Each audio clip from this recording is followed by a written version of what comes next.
चिंतन श्री गुरुदेव दत्त श्री स्वामी समर्थ।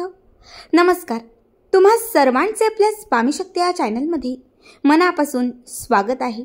स्वामी तुम्हा सर्वांच्या सर्व इच्छा पूर्ण करोत एवढीच स्वामींच्या चरणी प्रार्थना करते आणि आपल्या आजच्या नवीन आणि सुंदर व्हिडिओला पुन्हा एकदा नव्याने सुरुवात करते।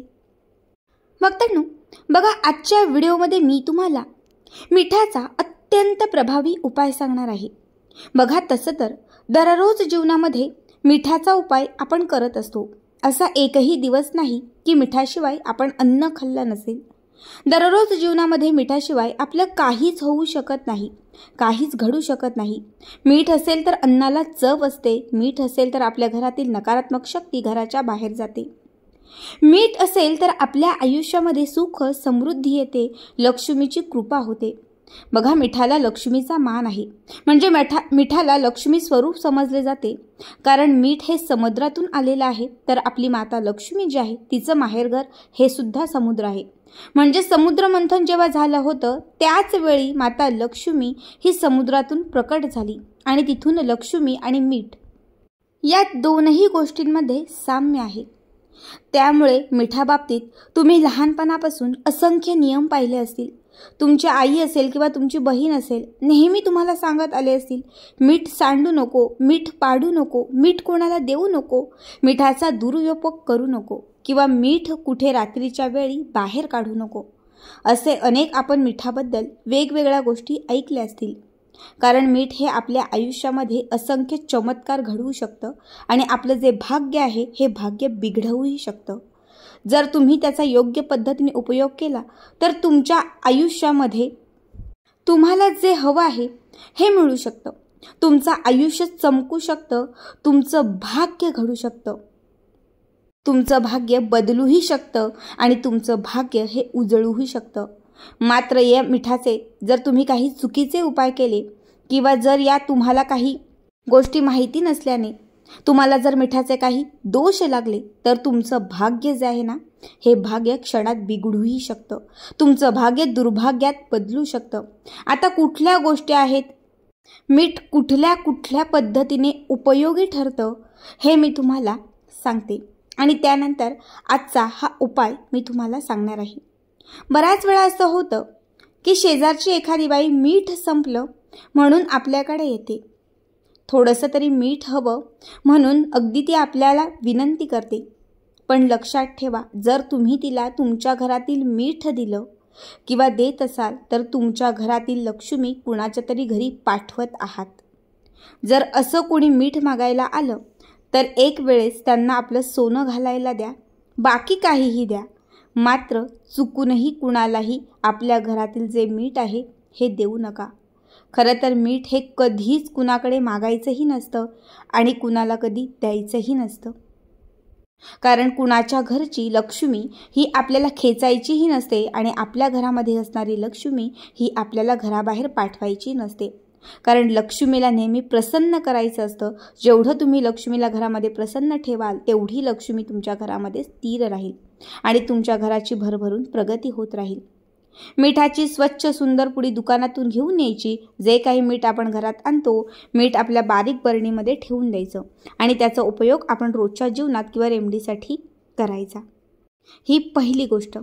त्यानंतरची दुसरी गोष्ट म्हणजे बऱ्याच वेळा आपण घाई गडबडीत असतो आणि आपल्या हातातून चुकून मीठ जे आहे ते सांडलं जातं। मग मीठ सांडलं तर आपण पटकन त्याच्यावरती चुकून एक पाय देतो किंवा बऱ्याच वेळा ते ओलांडून जातो किंवा जे मीठ आहे ते सुपलीत झाडूने आपण भरून घराच्या बाहेर फेकतो। तर ही चूक खूप मोठी आहे, कारण तुम्ही लक्ष्मीचा अवमान करत आहात। हे लक्ष्मी जेव्हा बघते तेव्हा ती दोष देते किंवा श्राप लावते, तेव्हा आयुष्यामध्ये दरिद्रता येते। जर चुकून माकून मीठ सांडलं तर लक्षात ठेवा, तिला झाडू लावायची नाही किंवा सुपलीमध्ये भरायचं नाही, ते हाताने व्यवस्थित भरून घ्यायचं किंवा ओल्या कापडाने ते पुसून घ्यायचं। जर तुम्ही हाताने ते भरून घेतलं असेल तर ते एखाद्या कागदाच्या पुडीमध्ये भरायचं आणि ही जी पुडी आहे तर ती घराच्या बाहेर एखाद्या झाडाखाली तुम्ही ठेवू शकता किंवा तुम्ही घराच्या बाहेर एखादी मोकळी जागा असेल तर तुम्ही तिथेही ठेवलं तरीही चालेल। पण मीठ हे फेकायचं नाही, तर मीठ हे तुम्हाला व्यवस्थित तिथे ठेवायचं आहे। त्यानंतर बघा, बऱ्याच वेळा मीठ जे आहे ते आपण स्टीलच्या डब्यात ठेवतो. जे लोक मीठ स्टीलच्या डब्यात ठेवतात त्यांनी लक्षात ठेवा, मिठाचा जो संबंध आहे तो राहूशी आहे आणि राहूचा संबंध हा लक्ष्मीशी आहे. या दोघांचे कधीच मिलन होत नाही. जर तुम्ही स्टीलच्या डब्यामध्ये मीठ ठेवलं असेल तर तुमच्या आयुष्यामध्ये, तुमच्या घरामध्ये फक्त कलह होतील, अशुभ गोष्टी घडतील. ज्याला आपण अकाली एखादं संकट आहे ना असं म्हणतो, ते एखादं अकाली संकट तुमच्यावरती ओढावू शकतं. त्यामुळे मीठ जे आहे ते कधीच स्टीलच्या डब्यात ठेवायचं नाही, तर ते काचेच्या बरणीमध्ये किंवा कुठल्याही काचेच्या डब्यामध्ये ठेवायचं असतं. सूर्य आणि राहू हे कधीच एकत्र येत नाहीत, त्यांची कधीही युती होत नाही. पण जेव्हा तुम्ही मीठ जे आहे हे काचेच्या डब्यात किंवा काचेच्या बरणीत ठेवता तेव्हा सूर्य आणि राहू यांची युती होते आणि जेव्हा त्यांची युती होते तेव्हा सगळ्या गोष्टी मनासारख्या घडू लागतात. घराची भरभराट होते, पैसा येत जातो आणि आलेला पैसा टिकूही लागतो. आता मी तुम्हाला आजचा हा खास उपाय जो आहे तो सांगणार आहे. बघा, उद्या 16 ऑक्टोबर बुधवार, उद्या कोजागिरी पौर्णिमा आहे. वर्षभरात येणाऱ्या 12 पौर्णिमांपैकी कोजागिरी पौर्णिमा ही सर्वात प्रभावी पौर्णिमा मानली जाते. या दिवशी इंद्र, सूर्य आणि त्याचबरोबर माता लक्ष्मीची पूजा केली जाते. असं म्हटलं जातं की कोजागिरीच्या दिवशी माता लक्ष्मीची मनोभावे सेवा केली तर तिचा प्रभाव हा आयुष्यभर घरात राहतो. त्यामुळे आजच्या व्हिडिओमध्ये जो उपाय मी तुम्हाला सांगणार आहे हा उद्या पौर्णिमेला करायचा आहे. उद्या पौर्णिमा तिथीला तुम्हाला मिठात ही एक वस्तू ठेवायची आहे. ही एक वस्तू तुमच्या घरात अखंड स्वरूपाने बरकत आणेल, यश आणेल आणि तुमच्या घराची भरभराट करेल. सगळ्यात पहिली गोष्ट, यासाठी तुम्हाला जे मीठ लागणार आहे हे तुम्ही खड्याचं किंवा बारीकही मीठ घेऊ शकता. बाजारातून एक मिठाचं पॅकेट, व्यवस्थित शुद्ध स्वच्छ असणारं मीठ तुम्हाला बाजारातून घरी आणायचं आहे. त्यानंतर तुम्हाला एक काचेची बरणी घ्यायची आहे. काचेची नाही भेटली, तुम्ही प्लास्टिकची बरणी घेतली तरीही चालेल. जी कुठली बरणी तुम्ही घेतलेली आहे त्यामध्ये गच्च हे मीठ भरायचं आहे. यानंतर तुम्हाला 2 हिरवे वेलदोडे, 1 हळदीचा तुकडा, 2 अख्ख्या लवंगा आणि 1 तुरटीचा खडा, हे सर्व साहित्य एका लाल रंगाच्या कापडात घ्यायचे आहेत. त्यामध्ये 1 रुपयाचा सिक्का, जर तुमच्या घरात माता लक्ष्मीचा सिक्का असेल तर तुम्ही तो सिक्का घेतला तरीही चालेल. हा सिक्का तुम्हाला त्यासोबत घ्यायचा आहे. त्या कापडाला एक गाठ मारायची आहे. आता याची तुम्हाला एक पोटली तयार करायची आहे. तयार केलेली पोटली ही तुम्हाला तुमच्या उजव्या हातामध्ये घ्यायची आहे. हाताची मूठ तुम्हाला बंद करायची आहे. 16 वेळा तुम्हाला श्री सूक्त म्हणायचं आहे. 16 वेळा श्री सूक्त म्हणणं शक्य नसेल, तुम्ही 11 वेळा म्हटलात तरीही चालेल. फलश्रुती फक्त शेवटच्याच वेळेस तुम्हाला म्हणायची आहे, बाकी इतर वेळी फक्त श्री सूक्त म्हणायचं आहे. त्याच्यानंतर हे जे लाल रंगाचा कापड ज्यात आपण ह्या लवंगा, वेलदोडे, सिक्का ठेवलेला आहे हे तुम्हाला त्या मिठाच्या बरणीमध्ये दाबून द्यायचं आहे. यानंतर मिठाच्या बरणीचं झाकण लावायचं आहे. मिठाच्या बरणीला लक्ष्मीचं स्वरूप समजून उदबत्ती आणि दिवा ओवाळायचा आहे.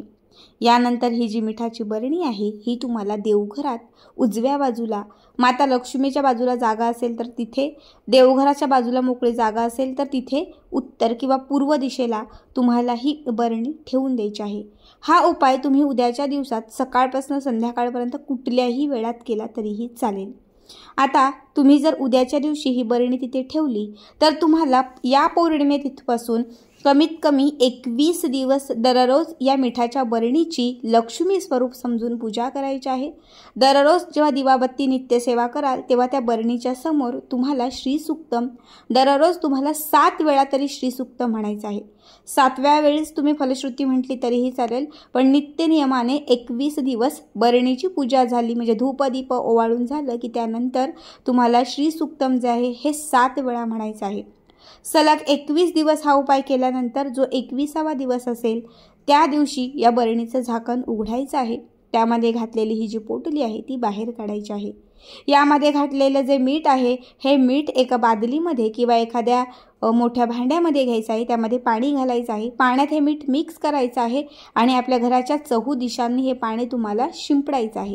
किंवा घराचा जो समोरचा भाग असेल ओटीचा किंवा समोर मोकळं अंगण असेल तर तुम्ही उत्तर दिशेला घराच्या समोर उंबरठ्याच्या समोर हे पाणी तुम्ही शिंपडलं तरीही चालेल.